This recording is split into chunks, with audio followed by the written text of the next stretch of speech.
오늘은 제가 어떠한 제목으로 말씀을 나누냐면요, 러브레터라는 제목으로 말씀을 나누고자 합니다. 여러분 혹시 러브레터 써보신 적 있으시나요?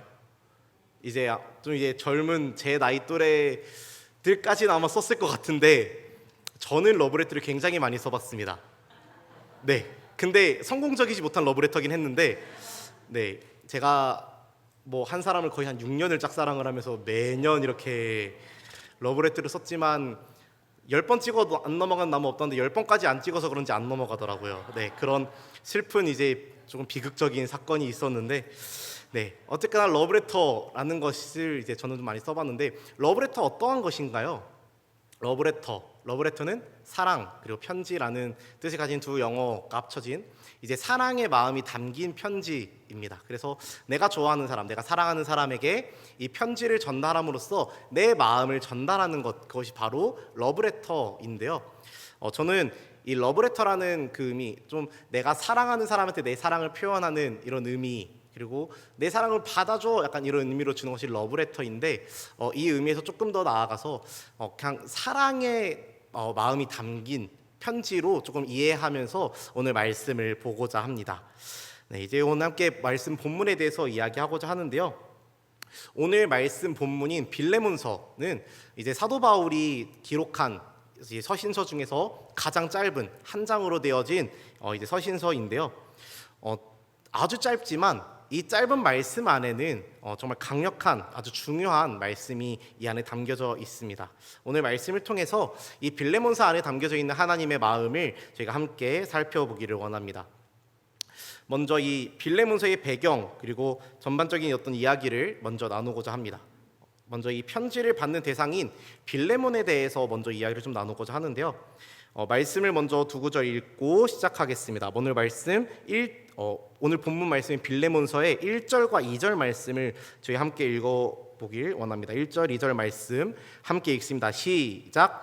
그리스도와 예수를 위하여 갇힌 자 된 바울과 및 형제 디모데는 우리의 사랑을 받는 자요 동역자인 빌레몬과 자매 아비아와 우리와 함께 병사된 아키뽀와 내 집에 있는 교회에 편지하노니. 아멘.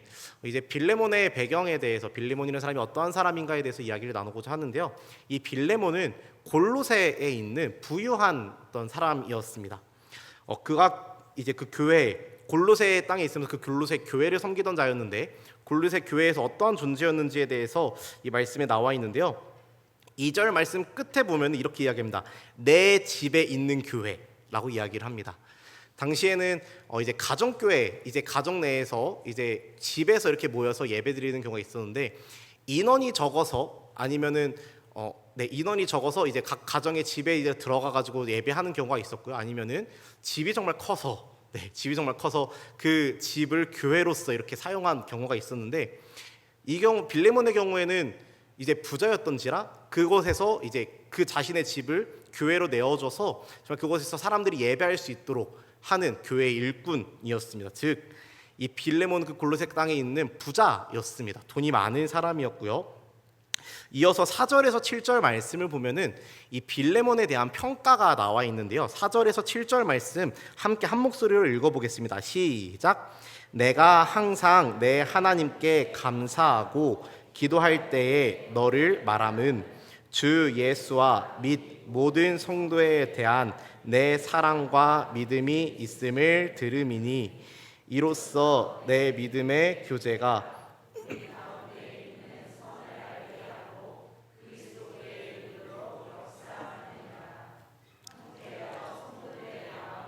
너로 말미암아 평안함을 얻었으니 내가 너의 사랑으로 많은 기쁨과 위로를 받았노라. 아멘. 이 빌레몬이라는 사람의 어떤 평가인데요. 이 빌레몬은 성도들이 보았을 때 사랑과 믿음이 있었던 그런 사람이었습니다. 빌레몬의 믿음의 교제가 성도들로 선을 깨닫게 하고 그리고 그리스도께로 이르도록 돕는 역할까지 하였다라고 말씀에서 이야기를 하고 있습니다. 이 빌레몬이라는 사람은 분명히 선한 사람이었다라는 것, 그리고 교회에 있어서 모범이 되어졌다라는 것, 그리고 이 성도들을 그리스도께로 인도하였다라는 것을 보아서는 리더십도, 이 교회 안에서의 리더십도 굉장히 탁월했던 자였음을 볼 수 있습니다. 이것이 오늘 이 바울의 편지를 받는 빌레몬이라는 사람의 어떤 그리스도인으로서의 어떤 정체성이고요. 이어서 그렇다면 이 빌레몬서로 이제 빌레몬에게 이야기하고 싶어하는 대상 오네시모와 이 빌레몬의 관계에 대해서 조금 이야기를 해보고자 합니다. 이런 빌레몬에게, 이 교회에서 아주 총명받고 사랑받고 또한 리더십 있는 이 빌레몬에게 사도 바울이 이제 8절의 말씀부터 이 편지의 목적, 이 편지를 쓴 이유에 대해서 이야기를 하는데요. 이 8절의 말씀 저희 함께 한 목소리를 읽어볼까요? 8절 말씀 함께 읽습니다. 시작. 이러므로 내가 그리스도 안에서 아주 담대하게 내게 마땅한 일로 명할 수도 있으나. 아멘. 이제 7절의 말씀과 8절의 말씀이 이어지는데 여기에 이러므로라고 하는 이제 접속사를 사용합니다. 4절에서 7절의 말씀에서 빌레몬의 사랑과 헌신을 내가 너 이렇게 사랑하고 헌신하는 거 내가 알고 있어 라고 하면서 8절로 넘어가는데, 자, 너 그렇게 사랑하고 헌신하는 사람이니까, 너 그런 사람이니까 하면서 이제 바울의 말을 시작하는 겁니다. 그런데 이 바울의 말이 내가 사도로서 명하노니 이런 말이 나오지 않습니다. 내가 사도로서 너한테 이렇게 말하니까 너 이 말 들어 라고 하지 않고요.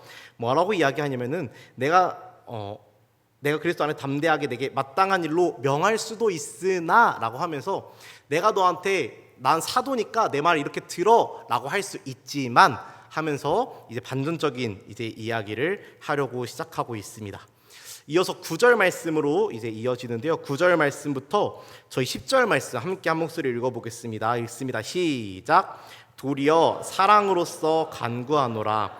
나이가 많은 나 바울은 지금 또 예수 그리스도를 위하여 갇힌 자 되어 갇힌 중에서 낳은 아들 오네시모를 위하여 내게 간구하노라. 아멘. 9절과 10절의 말씀에서는 이 사도 바울이 간절히 부탁하며 자신의 처지를 먼저 드러냅니다. 현재 사도 바울이 어떠한 상황이냐면요, 내가 늙었다라고 사도 바울이 이야기하고 있습니다. 나이가 많은 그런 현재의 상황이고, 또한 감옥에 갇혀 있는 상황입니다. 감옥에 갇혀서 쓴 옥중서신인데요, 감옥에 갇혀서 이제 있는 그런 처지를 이야기합니다.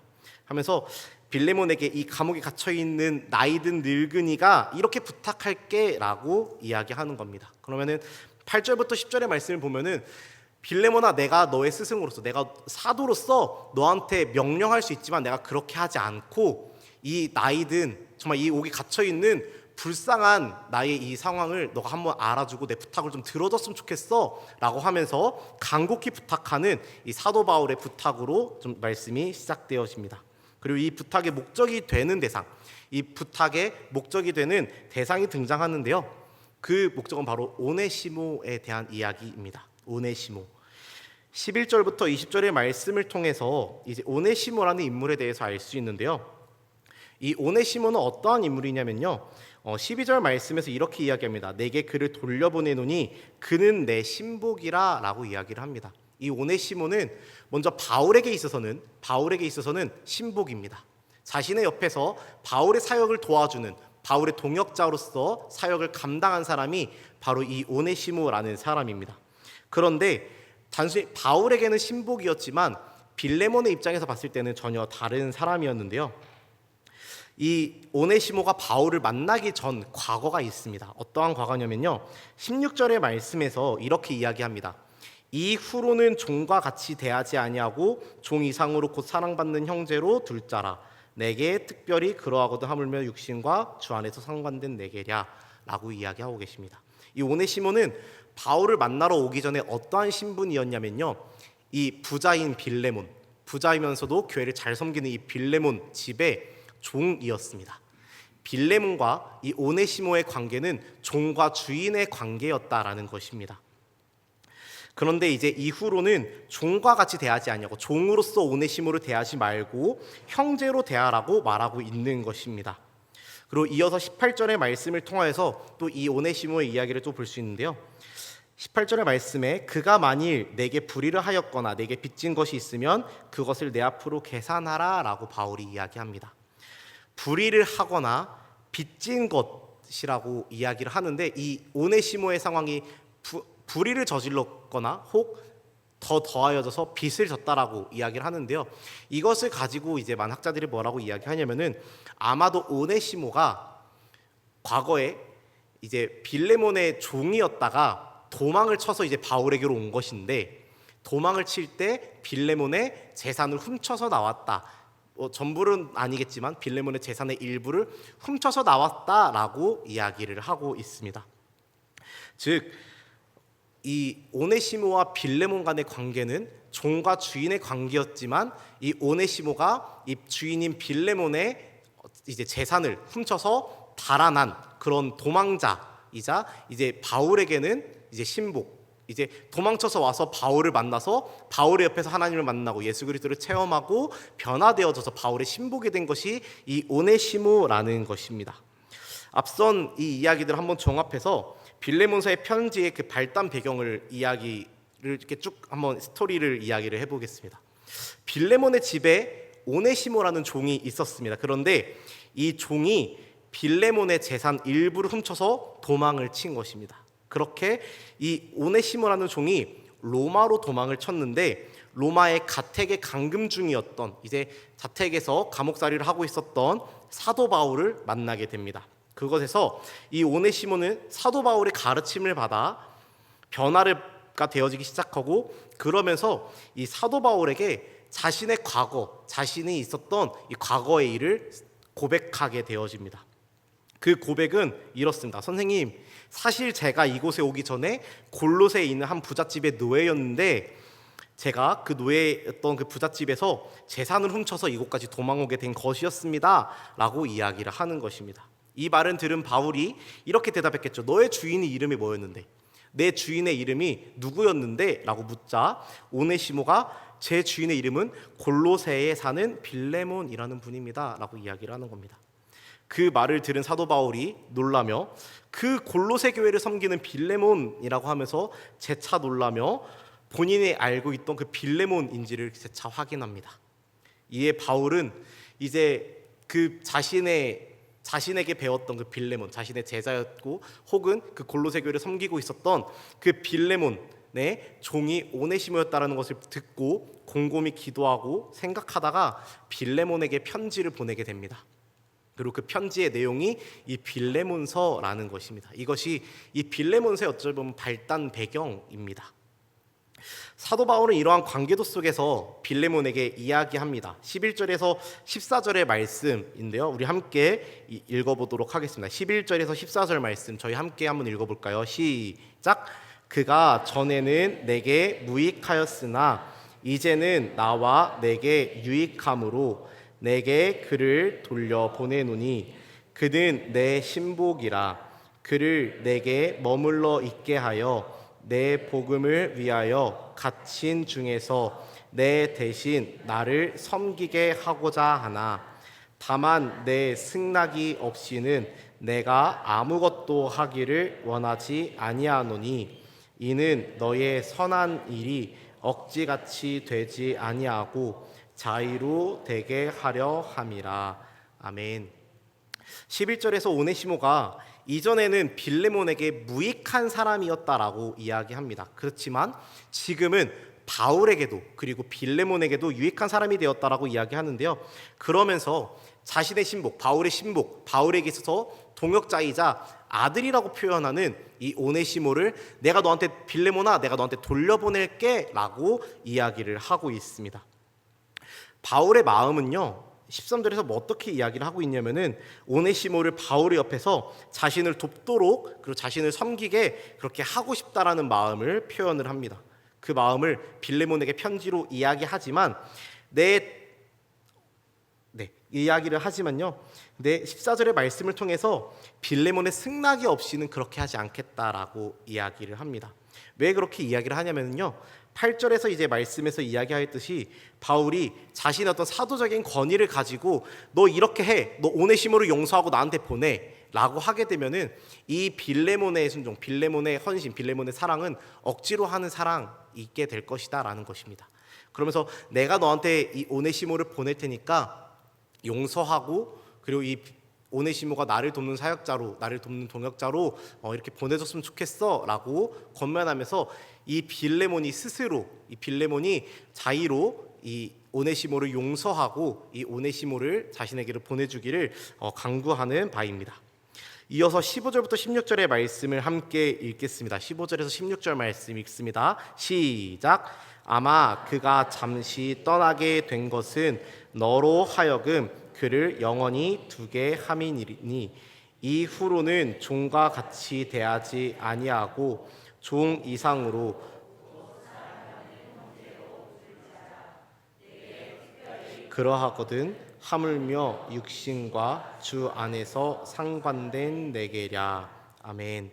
오네시모가 빌레몬을 떠나 바울에게로 온 것, 그리고 이 오네시모라는 사람의 도망을, 이 잘못된 행동을 어쩌면 하나님이 그를 빌레몬이라는 이 사람 옆에서 영원히 동역자로 두기 위한 하나님의 의도일 수도 있다라고 바울이 이 빌레몬에게 이야기하고 있는 것입니다. 오네시모의 도망이 단순히 이 사람의 잘못된 행동일 수 있지만 하나님은 이 오네시모의 잘못된 행동을 통하여서 너의 옆에서 영원히 있을 수 있는, 혹은 내 옆에서 나를 도울 수 있는 이런 동역자를 만들기 위한 하나님의 의도일 수 있어 라고 이야기를 하는 것입니다. 그리고 내게도 특별하거든 이라고 죄송합니다. 그러면서 권면하기를 이제는 오네시모를 종으로 대하지 말라라고 16절에서 이야기합니다. 이후로는 종과 같이 대하지 말고 종 이상으로 사랑받는 형제로 둘 것이라고 이야기를 하는데요. 그러면서 내게 특별히 그러하거든 이라고 이야기하면서 사도 바울에게 이 오네시모가 굉장히 사랑하는 형제, 특별한 이 사람이라고 이야기를 하고요. 그러면서 동시에 하물며 육신과 주 안에서 상관된 내게랴 라고 하면서 이 빌레몬과 오네시모의 관계를 이야기합니다. 육신으로서는 이 빌레몬과 오네시모의 관계가 어떠하나요? 종과 주인의 관계입니다. 주인과 종의 관계이고, 또한 육신과 또 주 안에서 상관된이라고 하면서 이제는 하나님 안에서 형제된 관계, 이 빌레몬과 오네시모의 관계에 대해서 이제는 하나님 안에서 형제된 관계임을 이야기하고 있습니다. 그러면서 자신에게도 이 오네시모가 굉장히 사랑받는 형제인데 하물며 너네는 육신으로도 이렇게 상관되었고 이제는 하나님 안에서도 상관된 존재인 그런 관계인데 나보다 더 특별히 사랑해야 되지 않겠냐라고 이 사도 바울이 빌레몬에게 이야기하고 있는 것입니다. 이어서 함께 말씀 보겠습니다. 이어서 17절부터 19절 말씀 함께 말씀 읽으면서 이어서 이야기하겠습니다. 17절 말씀 읽습니다. 시작. 그러므로 내가 나를 동역자로 알진대 그를 영접하기를 내게 하듯 하고 그가 만일 내게 불의를 하였거나 내게 빚진 것이 있으면 그것을 내 앞으로 계산하라. 나 바울이 친필로 쓰노니 내가 갚으려니와 내가 이외에 내 자신이 내게 빚진 것은 내가 말하지 아니하노라. 아멘. 17절의 말씀에서도 오네시모를 대하기를 사도 바울 자신을 대하듯, 사도 바울을 대하듯 하라라고 이렇게 권면하면서요. 18절의 말씀에서 이렇게 이야기합니다. 그가 만일 내게 불의를 하였거나 내게 빚진 것이 있으면 그것을 내 앞으로 계산하라 라고 이야기를 하는 것입니다. 오네시모가 빌레몬에게 잘못한 일, 빚진 일이 있으면 그것을 사도 바울이 갚겠다라고 이야기하고 있는 것입니다. 사도 바울이 현재 감옥살이 중인데 이 사도 바울이게 돈이 어디 있겠습니까? 뭐 요즘처럼 감옥에 있는 사람에게 영치금을 넣어주듯이 이렇게 돈을 넣어줄 수 있는 것도 아니고 사도 바울이 어떠한 능력으로 이 돈을 갚겠습니까? 그럼에도 불구하고 자신이 갖고 있는 소유가 없음에도 불구하고 이 사도 바울은 빌레몬에게 이야기하는 것입니다. 이 오네시모가 너에게 잘못한 거, 이 오네시모가 너의 그 재산을 훔쳐 달아난 그 돈, 이 오네시모가 그 밖에도 너의 집에서 탈출함으로써 너의 집에 입혔던 그 손해가 있으면은 내가 갚을게. 내가 대신 갚을게 라고 하면서 이 사도 바울이 이 빌레몬에게 이야기하고 있는 것입니다. 이것을 통하여서 오네시모를 향한 이 사도 바울의 사랑, 정말 자신의 자식과 같이 여기는 영적인 자녀로 여기는 이 오네시모에 대한 사랑을 이 말씀을 통하여서 나타내고 있는 것입니다. 그리고 19절의 말씀에서 한 번 더 확실하게 이야기합니다. 나 바울이 친필로 쓰노니 내가 갚으려니와 라고 이야기하고 있습니다.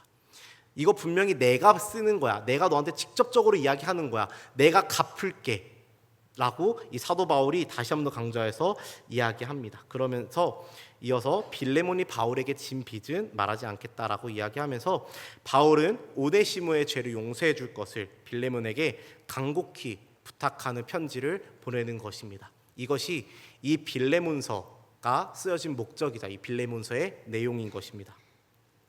오늘 읽은 이 빌레몬서는 바울이 사랑하는 자신의 영적인 자녀 오네시모를 살리기 위해 빌레몬에게 보낸 편지입니다. 오네시모는 이 빌레몬의 종이었습니다. 그런데요, 이 당시 로마의 이 노예 제도에 대해서 저희가 한번 생각을 해봐야 되는데요. 당시에 히브리 노예들은요, 좀 이 경우와 달랐습니다. 히브리 노예의 경우는 로마의 노예와는 다르게 주인이 이 노예를 가족처럼 여기기도 했고, 저희 말씀에 보면 희년이라고 해서 이 노예를 풀어주는 해도 있었습니다. 뿐만 아니라 육신을 이 노예의 육신을 상하게 하면은 안 되는 또 그런 법이 히브리 법 안에는 있어가지고 이 노예와 주인 간의 관계가 굉장히 어찌 보면 따뜻하고 가족과 같은 분위기였다라고 할 수 있는데요. 이 빌레몬과 오네시모의 관계, 이 로마법상의 노예 제도는 전혀 정반대였습니다. 로마의 노예는 온갖 학대를 받았고요, 인권이나 재산권이라는 것을 지니지도 못한 채 강제 노역에 시달리거나 주인의 혹은 성적인 놀이개로 쓰이기도 하였습니다. 그런 노예들이 용서받을 수 없는 죄가 있었는데 진짜 이 노예는 이런 죄를 범하면 거의 매질을 당하거나 심하면 십자가까지 달릴 수 있는, 십자가 처형까지 당할 수 있는 그런 죄가 있었는데, 그것이 무엇이냐면요, 주인에게서 도망치려는 시도입니다. 주인에게서 도망치려다가 잡히면은 정말 너덜너덜해질 때까지 매를 맞거나 정말 심한 경우에는 십자가 처형까지 당했다라고 이야기합니다. 그런데 이 오네시모는 도망을 성공하였고 심지어 주인의 돈까지 훔쳐서 달아난 죄인이었습니다. 도망자였습니다. 그러니 이 오네시모가 만약에라도 로마에서 잡혀서 이 빌레몬의 집으로 끌려간다라고 하면은 이 오네시모의 운명이 어떻겠습니까? 안 봐도 뻔하죠. 죽음입니다. 아마 십자가에 달리거나 그게 아니더라도 죽을 때까지 매를 맞아서 아마 죽임을 당할 것입니다. 그런데요, 이 오네시모와 같이 죽을 수밖에 그런데 이 도망 노예들이 보호받을 수 있는 경우가 한 가지가 있습니다. 그것이 뭐냐면은 중재에 나설 수 있는 주인의 친구에게 도망치는 경우입니다. 그러니까 이 오네시모가 빌레몬의 친구, 자신을 보일 수 있는 빌레몬의 친구에게로 가서 이 친구가 이 둘 사이를 중재를 해주면은 보호받을 수 있다라고 합니다. 그래서 바울은 빌레몬과 오네시모 사이에서 중재에 나선 것입니다. 이 편지를 통하여서 그 둘의 사이를 중재한 것입니다. 반드시 죽게 될 오네시모를 살리기 위해서 빌레몬에게 자신의 지위를 이용하지 않고 오히려 자신의 늙은 나이와 그리고 감옥이라는 처지를 이야기하며 낮은 자의 모습으로 겸손하게 이 빌레몬에게 부탁한 것입니다. 이 빌레몬서는 오네시모를 살리기 위한, 그리고 이 오네시모를 사랑하는 마음으로 쓴 이 바울의 러브레터라는 것입니다. 그런데요, 이 오네시모와 같이 정말 당연히 죽을 수밖에 없는 이 오네시모와 같이 죽을 수밖에 없는 존재가 또 있습니다. 그것은 바로 우리입니다. 우리 인간이라는 존재가 바로 오네시모와 같이 죽어 마땅한 죄인이라는 것입니다. 우리는 죄로 인해 죽을 수밖에 없는 존재입니다. 오네시모가 죄인이자 또한 도망자였듯이 우리는 죄로 인하여서 정말 우리의 창조주이신 하나님에게서 멀어진 그런 존재입니다. 우리는 그렇게 죽을 수밖에 없는 존재입니다. 그런데요, 그런 우리를 살리시기 위해서 하나님께서 중재자이자 우리를 사랑하셔서 우리를 살리시기 위한 러브레터를 이 땅에 보내시는데요. 그 러브레터가 뭐냐면은, 그 중재하는 역할, 중재의 편지가 뭐냐면은 바로 예수 그리스도이십니다. 바울은 빌레몬에게 편지를 쓰며 분명 사도이고 이 빌레몬에게 있어서 스승일 텐데 자신의 권위를 내세움이 아닌 낮은 자의 모습으로 빌레몬에게 편지합니다. 예수 그리스도께서는 인간이 아닌 하나님 그 자체이시면서 자신의 신적인 권위를 내세우지 않고 가장 낮은 곳으로, 가장 낮은 자의 모습으로 이웃 가운데 오셔서 우리에게 찾아오셨습니다. 바울은 사랑하는 오네시모를 살리기 위해 그가 진 빚, 그의 죄를 자신에게로 돌립니다. 예수 그리스도는 우리를 사랑하셔서 우리를 살리시기 위해 우리의 모든 죄를 자신에게로 돌리십니다. 더 나아가서 바울이 쓴 편지 이 빌레몬서는 죄로 인해서 멀어진 오네시모와 빌레몬 사이의 관계를 이어주는 중재자로서의 역할이 되어집니다. 예수 그리스도는 죄로 인해서 멀어진 우리와 하나님의 관계를 잇는 그런 중재자의 역할이 되셨습니다. 우리를 사랑하셔서 우리를 살리기 위해 오신 러브레터, 그게 누구냐면 바로 예수 그리스도이십니다. 그런데 혹시 이 중에 러브레터를 써보신 분들이 얼마나 계실지 모르겠는데 이 러브레터를 썼을 때 비극적인 상황이 있습니다. 저는 그 비극을 아까 말씀드렸듯이 겪었었는데요. 그 비극은 무엇이냐면요, 전달되지 않거나 혹은 그 사람에게 받아들여지지 않거나 이제 아무런 응답이 오지 않는 것입니다. 그것이 이 러브레터에 있어서 가장 비극적인 결말입니다. 짝사랑으로 끝나는 것이, 한쪽의 일방적인 사랑으로 끝나는 것이죠. 그런데 우리는 오늘 예수 그리스도라는 이 러브레터에 대해서 들었는데요. 그런데 이 러브레터에서 가장 비극은 어떠한 상황이냐면요, 이 예수 그리스도라는 러브레터가 들려지지 않는 것입니다. 이 예수 그리스도라는 러브레터가 들려졌는데 반응이 나오지 않는 것입니다. 이 러브레터가 전달되어졌는데 가장 비극적인 것은 이 러브레터가 들려졌으나 아무런 감정의 동요가 없는 것입니다. 그것이 가장 비극적인 러브레터인 것입니다. 이 러브레터가 완성되기 위해서는 예수 그리스도라는 이 러브레터가 우리 마음 가운데 받아들여져야 됩니다. 사랑하는 성도 여러분, 예수 그리스도라는 정말 우리를 사랑하셔서 이 땅에 오신 그 러브레터를 받아들이시기 바랍니다. 나와는 상관없는 일, 그냥 듣고 끝나는 일이 아니라 그 러브레터에 답하시는 여러분들이 되시기를 소망합니다. 그 예수 그리스도의 사랑, 하나님의 사랑에 나 또한 사랑한다라고 반응하시기 바랍니다.